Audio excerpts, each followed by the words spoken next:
Welcome to Not Milk Never Milk. Subscribe if you're lactose intolerant. In this video, I will explain how to use Snap Public Profile. First, open your Snapchat app and tap your Bitmoji icon in the top left corner of the screen. This takes you to your profile page. Next, locate the three dots, usually found near options like Add to Spotlight or My Public Profile. Tap these dots, then select Create Public Profile from the menu that appears. Confirm your decision to set up your new public presence.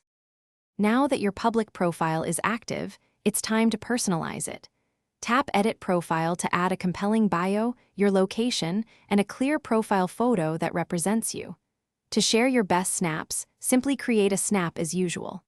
On the Send to screen, you'll find an option to select My Public Profile. This ensures your content reaches a wider audience beyond your friends list. Managing your public profile is straightforward.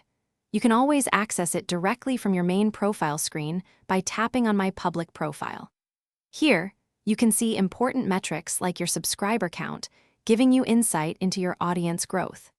You also have the flexibility to edit your profile details whenever needed, or if you decide to, you can delete your public profile entirely with just a few taps. Using a public profile offers several key benefits. You can gain subscribers and significantly expand your reach, moving beyond just your immediate friends. It's an excellent platform to showcase your best content to a global audience, highlighting your creativity. For optimal growth, remember to post consistently, perhaps 3 to 5 times a week, and actively engage with your audience by responding to comments and messages. Thanks for watching. If this was helpful, leave a like and consider subscribing. See you next time.